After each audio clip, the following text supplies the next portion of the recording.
She did not walk into that throne room expecting to walk out with a husband. Penny Vale had attended that council meeting as a record keeper. A scribe. The kind of woman whose name people forgot the moment she left a room. She was 23 years old, trained in 3 languages, fluent in treaty law, and entirely invisible, and she had spent the better part of her adult life making sure it stayed that way. She did not know, on that cold gray morning, that invisibility was exactly what had made her useful. The Alpha King of Ironhold had a problem. Not a small problem. Not the kind you solved with a border skirmish or a strongly worded letter. The kind that came dressed in silk and arrived on the arm of Lord Theron Cade, a man with a beautiful daughter, a vast northern territory, and the kind of political patience that let him sit quietly for 7 years waiting for a throne to become vulnerable. The daughter's name was Isolde. She was magnificent. Everyone said so.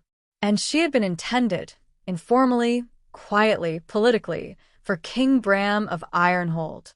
There was only one problem. King Bram refused. He had refused 3 prior matches in the last decade. His advisors had begged. His generals had reasoned. His elder council had delivered 12 separate formal memoranda on the subject, each more desperate than the last. And each time, Bram Thane, 29 years old, Alpha King of Ironhold, the most feared ruler in 4 territories, had read the memoranda, set them aside, and returned to whatever he had been doing before. He did not want a queen. He had his reasons. Those reasons were not up for discussion. But Lord Cade's patience had finally run out, and his ultimatum arrived with winter. Either the king announced a formal betrothal by the first summit of the new season, or Cade would take his northern alliance, and the 3 lords aligned with him, to Ironhold's most aggressive rival. The king's council convened in emergency session, and that was how Penny Vale, seated in the back corner with an inkpot and a recording ledger, looked up from her notes to find every pair of eyes in the room looking at her. Not because she had said anything, not because she had done anything, but because Elderwin had just said, quietly and with great deliberation, that what the king needed was not a political match, but a controlled one. A temporary arrangement. Someone manageable. Someone no one would ever see coming.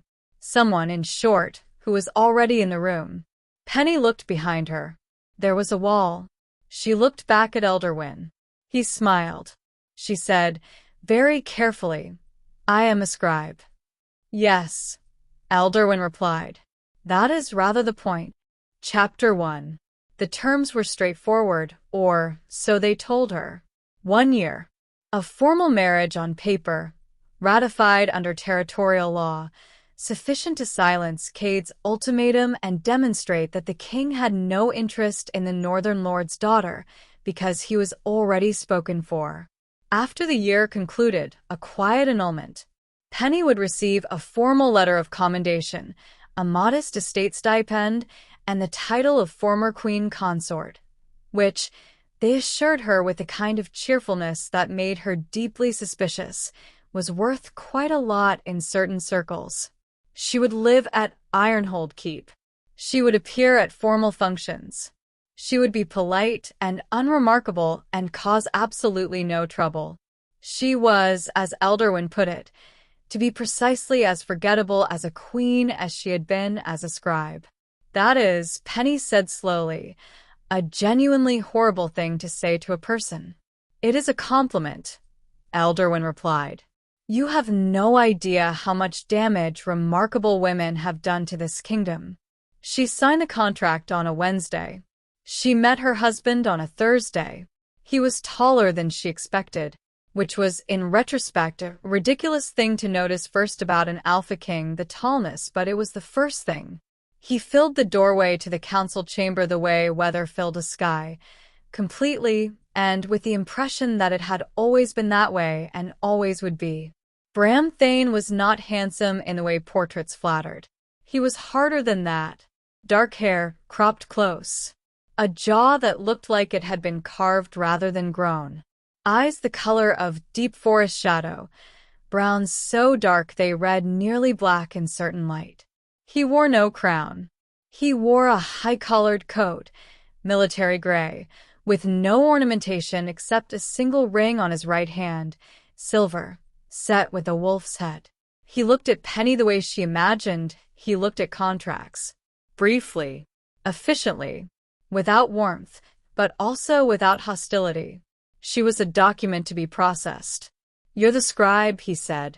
It was not a question. "I was," she replied. "Apparently I've been promoted." Something moved behind his eyes. She could not have named it. It was there, and then it was not. "You understand the terms," he said. "I wrote the terms," she said. Third draft. Elderwin kept changing the wording on the annulment clause.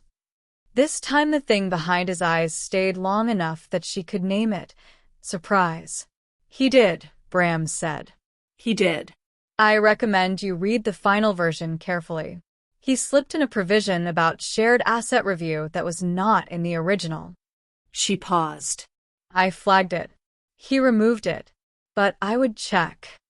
A longer silence. "I'll check," Bram said. And that was the first real conversation Penny Vale had with the King of Ironhold. Not a love story. Not even the beginning of one. Just a woman who read contracts carefully and a king who had, apparently, not expected her to. The wedding was 3 days later.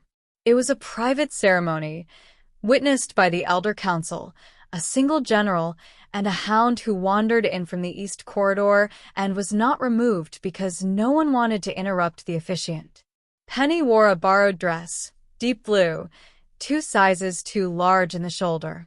Bram wore the same gray coat. When the officiant said the words that bound them under territorial law, Bram Thane placed a ring on her finger without looking at her face.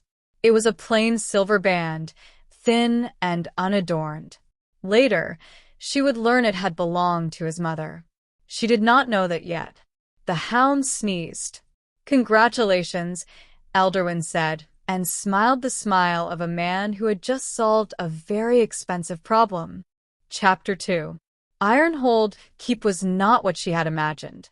She had imagined cold stone and silence.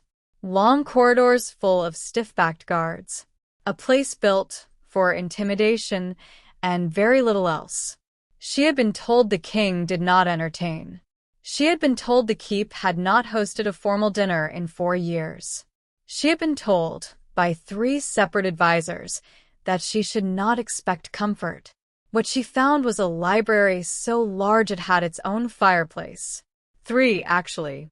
1 on each level. The shelves ran floor to ceiling, floor to ceiling, floor to ceiling, 3 stories of them, connected by a wrought iron staircase that curved like a thought half-finished. The books were not decorative. They were red. She could tell by the wear on the spines, the small handwritten tabs tucked between pages, the single chair positioned with unsentimental precision before the second-floor hearth. The chair had a dent in the armrest on the right side. Old. Regular. The kind of dent a person made by resting their thumb in the same place for years. She was looking at this dent when a voice said, behind her, "That section is territorial history. The 3rd shelf down has the treaty records, if that's more relevant." She turned. Bram was standing in the doorway, still in traveling clothes, clearly just returned from the Eastern Watch. He had a cut above his left eyebrow that was barely healed. He was looking at her the way he had in the council chamber. Brief, efficient processing. "I wasn't looking for anything in particular," she said. "People who are not looking for anything in particular don't usually end up in the restricted stacks," he replied. She looked at the shelf beside her. There was, indeed, a small placard that read, "Restricted. Council access only." "I didn't see this sign," she said. "It's very clearly posted. It's at the bottom, in gray ink, on gray stone." He looked at the placard. He looked back at her. And then, brief, barely there, gone before she could be sure she had seen it. The corner of his mouth moved. Not a smile, exactly. A concession. I'll have it redone, he said. In a more readable color, she suggested. In a more readable color, he agreed. He left. She stayed in the restricted stacks for another hour. The next morning, someone had placed a small reading lamp beside the restricted section. It illuminated, quite clearly, the newly re-inked placard. In dark red. Penny touched it once with one finger and said nothing. This was how things were between them in those first weeks. Not cold, exactly. Not warm. Something more measured than either. He was a man of order. She could see that in everything.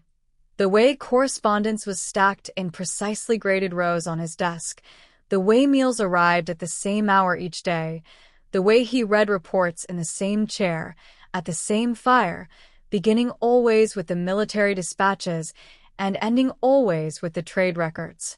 She adapted without thinking about it. She was good at adapting.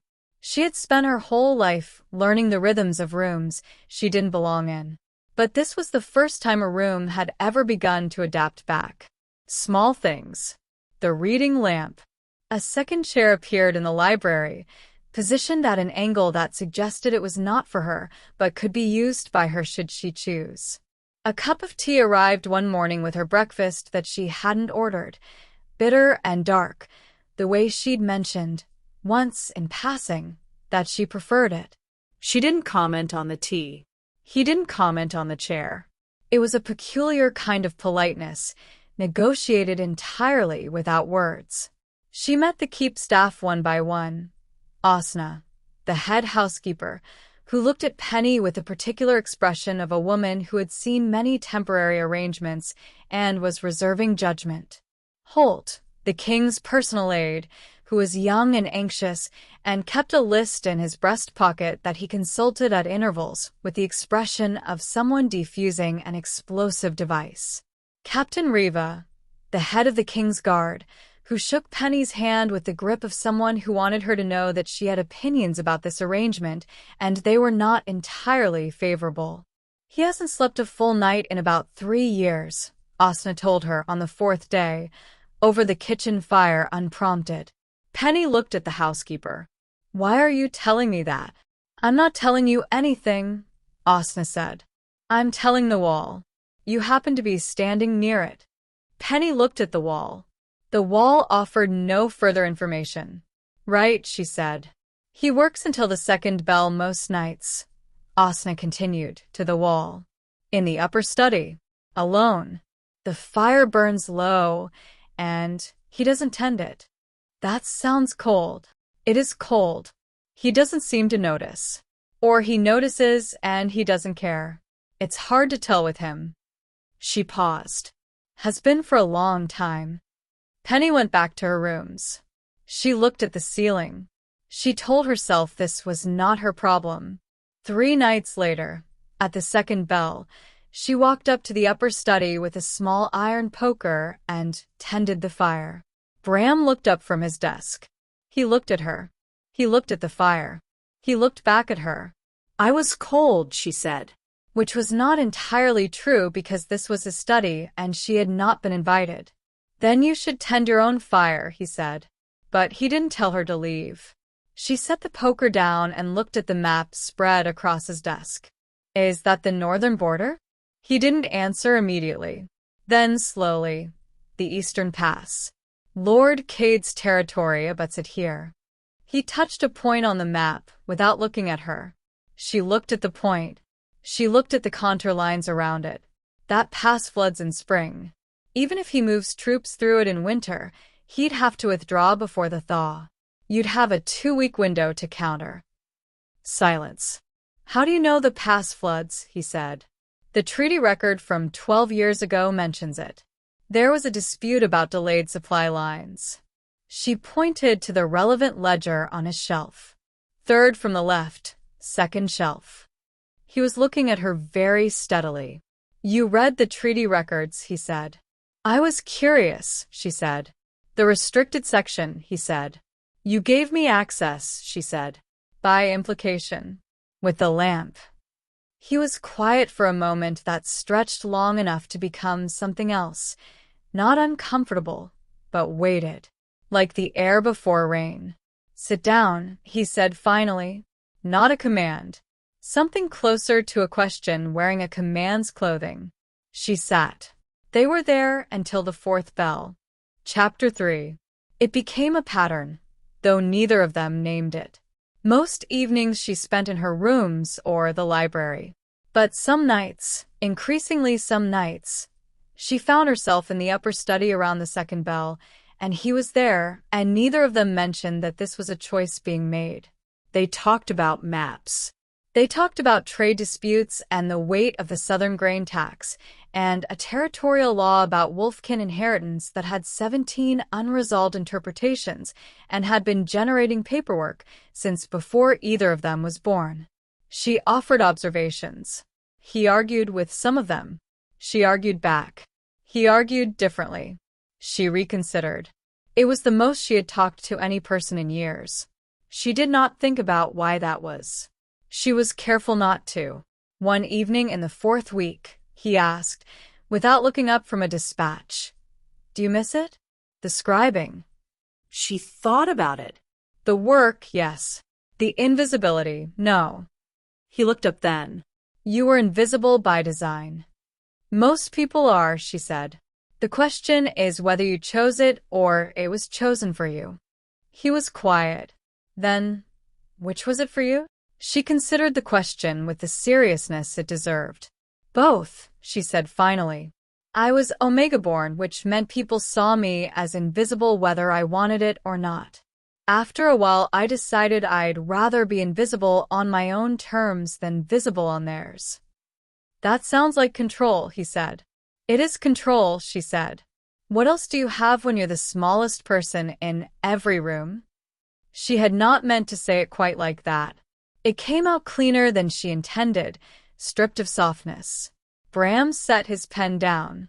He looked at her with an expression she was beginning to recognize, that quality of stillness he had when something had landed differently than expected, when he was deciding whether to follow the thread or let it go. He followed it. "My father," he said slowly, "was an alpha who believed the only thing worth being was the loudest person in the room. He was not a cruel man. He was simply certain that size was the measure of a thing." He paused. "He would have found you very easy to underestimate." "Most people do," she said. "I know," he said. And the way he said it, past tense already corrected, landed in her chest somewhere quiet and unannounced. She looked at the fire. He looked at the map. And the silence was not the silence of two strangers tolerating each other anymore. It was something else. She didn't have a word for it yet. Meanwhile, outside the walls of their careful evenings, the arrangement was doing its job. Lord Cade's envoy had arrived in the second week, taken one look at the quietly ratified marriage certificate and the Queen Consort's official seal. Penny had chosen a wolf in a crescent moon. Holt had nearly fainted with relief at her decisiveness, and returned north with a considerably less hostile posture than he had arrived with. The Elder Council declared this a triumph. Penny declared it a temporary reprieve, and went back to reading the restricted treaty records. It was Captain Riva who warned her, in the blunt manner Riva used for all communications, about what was coming next. "The summit," Riva said, one morning over the training yard, where Penny had taken to walking the perimeter for air. "End of the season. Every major lord in 4 territories. Ironhold hosts." "I know," Penny said. "Cade will be there," Riva said. "With Isolde. He'll be watching." "Watching what?" Riva gave her a look. "You." "He'll want to know if this is real. He's not a man who takes things at face value." She paused. "He's going to test you." "He's going to test me," Penny repeated. "Socially. Politically. He'll send people. Put you in rooms. Ask questions. He'll want to see if you know your husband, if you know the king, well enough to pass." She paused again. "He'll be looking for a crack." Penny looked at the training yard. And if he finds one? Then the alliance fractures. Cade pulls his northern lords, and we spend the next 3 years managing a border crisis. Reva said this with the matter-of-factness of someone describing weather. No pressure. Right, Penny said. That evening she went to the upper study earlier than usual. Bram was already there. He looked at her face and read something in it. Reva told you about the summit, he said. Reva told me about Cade, she said.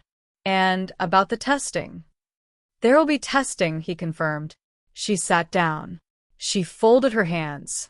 She looked at him and said, with the directness she had learned was the only currency he respected, "Then we need to stop performing a marriage and start practicing one." He held her gaze. "Tell me something true," she said, "about yourself. Something Cade's people won't find in a public record." A long pause. She waited. She was, as the restricted treaty records had taught her, very good at waiting. "I don't sleep well near walls," he said finally. "I was ambushed once at 22 in a stone corridor. It's been a preference since." "Preference," she said softly. "That's a very dignified word for a trauma response." He looked at her without expression. "Yes," he said. "It is." "Okay," she said. "My turn. I'm afraid of large bodies of water. Not rivers. Lakes. Specifically the depth of them. I don't know why. I have absolutely no traumatic history involving lakes. I simply find them malevolent." The corner of his mouth. There it was. "Malevolent," he said. "Sitting there," she said, "being deep. Judging people. Lakes," he said, "are not capable of judgment." "You don't know that," she said pleasantly. He looked at her for a long moment, and then real brief he smiled. Not the concession. Not the corner of the mouth. A real one, small and slightly startled, as though it had arrived without his permission. It changed his face completely. She looked at the map, so she would not stare at it. Chapter 4. The summit arrived on the first clear day of late season, when the light was cold and gold and lay flat across the keep stone like something precious being spent. The lords began arriving 2 days prior. Penny watched them from the upper gallery as their parties came through the main gate, banners and horses, and the particular performance of power that accompanied men who had too much of it. Lord Cade arrived last.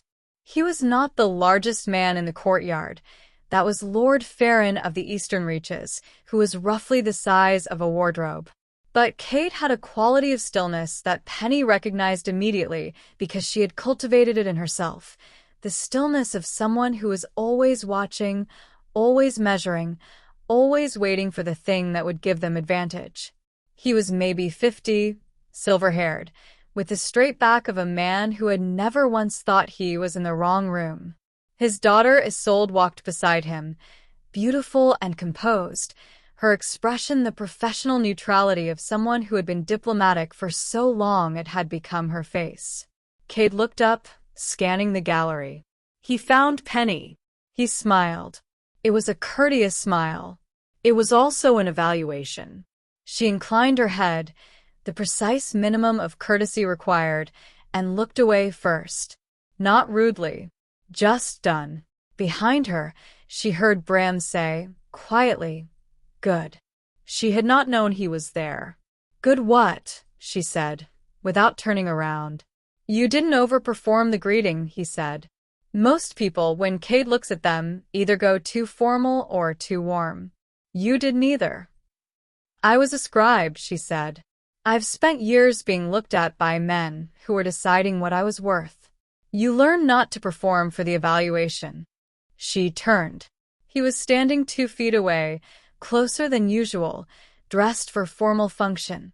A dark coat, silver at the collar, the wolf ring. His presence filled the corridor the way it always did, but there was something different about it today. A focus. An alignment. He held out his arm. "Ready," he said. Not a question. She took his arm. It was the first time she had touched him voluntarily. His sleeve was wool, dark gray, and underneath it he was warm in the way of all wolfkin, that specific, bone-deep warmth they carried regardless of temperature, as though their blood ran at a different frequency than the rest of the world. "Ready," she said. The first day of the summit was structured navigation. Penny moved through it with the same tool she had used in council rooms for years. She listened more than she spoke. She remembered everything, and she let people underestimate her until they said something useful. Cade's people were, as Riva had predicted, professionally curious. A Lord Hartley, smooth-mannered, precise, cornered her near the afternoon tea service under the guise of discussing the keep's history. "The king seems well," Hartley said. "More settled than I'd expected." "Should he be unsettled?" she asked pleasantly. "He's been known for a certain solitude," Hartley said. "It surprised many of us when the marriage was announced. Quickly, too." "Most things that matter happen quickly," she said. "Everything else is just waiting." Hartley smiled. "Lord Cade says the king hasn't shared counsel with anyone personally in years." "Lord Cade," she said, "is welcome to his observations. Though I'll note that what a king shares in private council and what he shares over summit tea are rarely the same document." She picked up her cup. "He sleeps on the western side of the room by preference. He reads treaty records before military dispatches. He keeps his mother's ring on his right hand and has done since he was 17. He doesn't like the library's second-floor hearth when the wind is from the north because the flue smokes." She looked at Hartley over the rim of her cup. "Shall I continue, or is that sufficient?" Hartley had gone very still. "No," he said. "That's quite sufficient." "Lovely," she said. "The apple cake is exceptional, by the way. I'd recommend it." She did not look to see if Bram was watching. She didn't need to. But he was. The second day was harder. Cade himself joined the morning's formal council briefing, as was his right as a territorial lord, and it became clear within 20 minutes that he had arrived not to discuss trade, but to test the arrangement directly. He raised a point about Omega taxation that was, on its surface, an administrative question. In practice, it was a status challenge, a reference, undisguised, to Penny's rank. Omegas in Ironhold territory had historically occupied lower positions in formal hierarchy. By bringing it up in open council, Cade was gesturing at the Queen Consort's chair and saying, implicitly, she should not be there. The room noticed. She felt it, the quality of silence that meant everyone was waiting to see how this would fall. Bram's hand, beneath the table, found hers and pressed once, briefly. It was not an answer. It was a question. "Do you want this?" She thought about Omega taxation for approximately 4 seconds. She had, in fact, read the relevant documents in the restricted treaty records. She spoke. "The current taxation structure for Omega-classified citizens in the Northern Territories," she said calmly, "dates from the Compact of 47, which was itself a revision of the Estevain Agreement, and was specifically designed to account for guild affiliation, not rank hierarchy."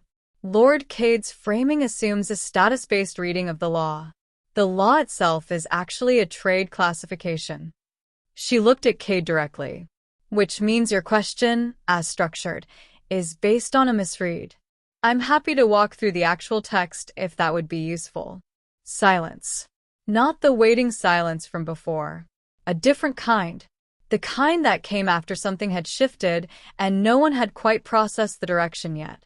Lord Cade looked at her for a long moment. His expression did not change, which was itself a kind of answer. "That won't be necessary," he said. "Wonderful," she said, and returned her attention to the trade agenda as though nothing had happened. Under the table, Bram's hand, still near hers, turned palm up. "Open." She looked at it. She looked at the trade agenda. She placed her hand in his. It was the kind of decision that couldn't be undone by telling yourself it was performance. Chapter 5. The summit ended on the third day. Cade's party departed with the Northern Alliance intact, 2 trade agreements signed, and Lord Hartley looking like a man who had gone fishing for small fish and come back with something that had bitten him. Isolde, to her credit, had been gracious throughout. She had also, Penny noticed, spent most of the summit in very interested conversation with a young lord from the Eastern Reaches, which suggested the Northern Alliance's matrimonial strategy might be more flexible than advertised. Penny said none of this. She filed it under observations that were not hers to make. After the last party passed through the gates, she stood in the courtyard for a moment in the cold air and felt something unodd in her chest that she hadn't known was knotted. "You did well," Bram said beside her. "We did well," she corrected. He was quiet for a moment. "Cade's man told me this morning that he found you remarkably well-informed for a former scribe. I hope you told him that scribes are the most informed people in any room," she said. "I told him," Bram said, "that I had not yet encountered the limit of what my wife knew." She looked at him. He was looking ahead, at the gate, at the road where Cade's banners were still visible as a smear of color at the tree line. "That was kind," she said. "It was accurate," he said. She looked away. She thought about accuracy and kindness and the way those two things were not, in her experience, always the same word for the same thing, but that in his mouth they seemed to be. That night, she went to the upper study and he was already there, and the fire was already built, and there was tea on the side table, bitter and dark, that she had not ordered. She sat. He did not look up from his papers for a moment. Then he did. "The annulment clause," he said. She looked at him. "Elder Wynn's amendment was about shared asset review," he said. "You removed it." "It was unbalanced," she said. "It would have given the council grounds to contest any property I held independently." "I know," he said. "I read the final version. As you suggested." He set down his pen. "Why did you flag it?" She considered the question. "Because it wasn't what I agreed to. And I don't sign things I haven't agreed to. Even under pressure. Especially under pressure. Pressure is when people try to change the terms and hope you're too frightened to notice." He was looking at her with that quality of attention, the full kind, the kind that felt like being read rather than seen. "What would you have done," he said slowly, "if the terms had been what one originally drafted?" "Not signed," she said. "Simply. Completely." "They would have found someone else." "Yes. But it wouldn't have been me." She picked up her tea. "I learned young that agreeing to things that are unfair doesn't make them fair. It just makes you complicit in the unfairness." Long silence. The fire. The wind from the north, which tonight was not from the north, and so the flue was clear and the fire burned straight and bright. "Penny," he said. It was the first time he had used her name. Not the scribe. Not any of the formal titles Holt deployed with meticulous regularity. Her name. 2 syllables, quiet, stripped of all the distance they had both been very carefully maintaining. She put down her tea. "I am aware," he said, "that this arrangement has a defined end." "I know," she said.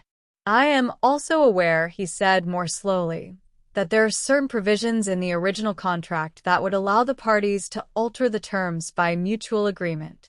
Her heart did something that she had specifically asked it not to do. "There are," she said carefully. "Clause 14. Clause 14, he repeated. "Which requires both parties to initiate," she said. "And which carries a 30-day review period and requires a formal amended filing with the council." "I know what it requires," he said. "I wrote the original draft." She stared at him. Wynn said whatever was most useful to Wynn, Bram said. "The contract's first draft was mine.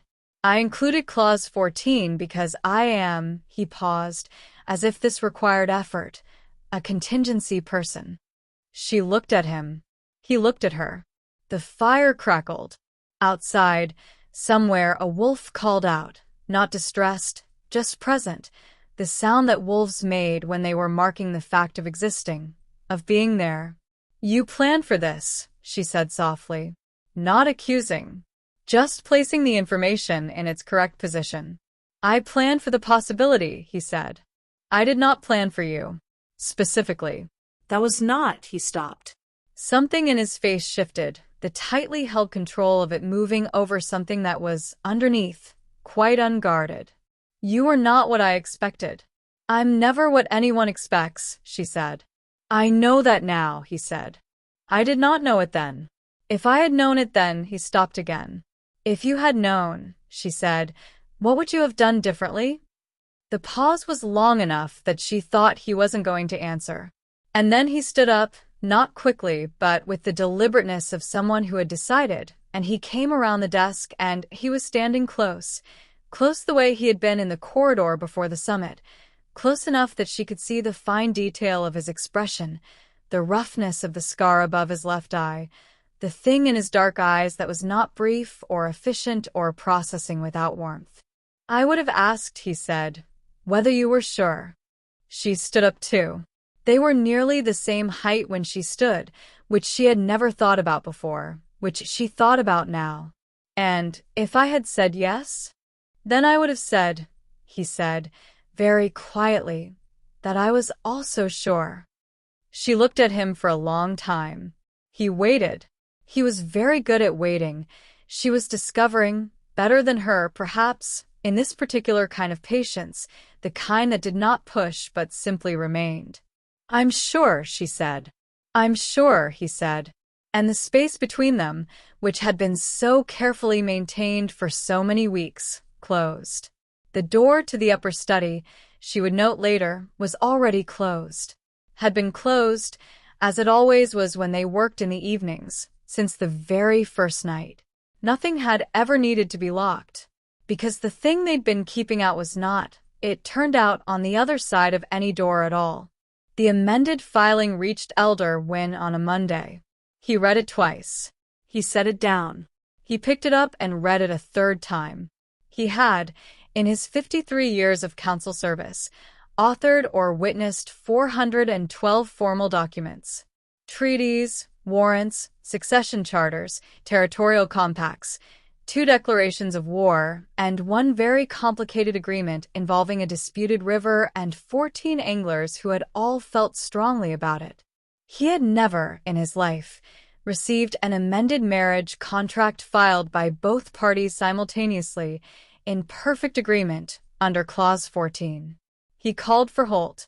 Holt arrived, consulting his list, looking as though he expected something to explode. "File this," Wynne said. "Under permanent records." Holt looked at the document. He looked at Wynne. "Is this?"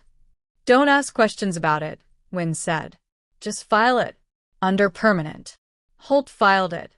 In the upper study of Ironhold Keep, on the desk where territorial maps were read by firelight and where 2 people had spent 3 months learning the exact shape of each other's silences, there was a single note left in a clear, precise hand. It had been there when Penny came in that morning. It sat beside her tea. It said, Clause 14. 30-day review begins today. I have no intention of changing my mind. B. Below it, in her own smaller handwriting, she had added, noted, neither do I. The lake outside the east window is still judging us. P. He had folded it and put it in his coat pocket. She had seen him do it. She did not comment on it. Neither did he.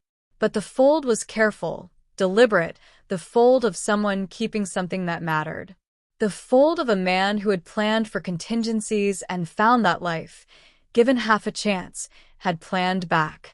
Outside, the season was turning. The trees along the eastern ridge were losing their color in long, slow waves, gold going to rust, going to bare branch. The wolves ran the lower forest at dawn, their calls woven into the cold air like something ancient and unbothered by time. Inside Ironhold Keep, a woman who had signed a contract and a king who had drafted one sat across a desk with a map between them and talked until the fire burned low And for once, no one tended it, because neither of them was cold.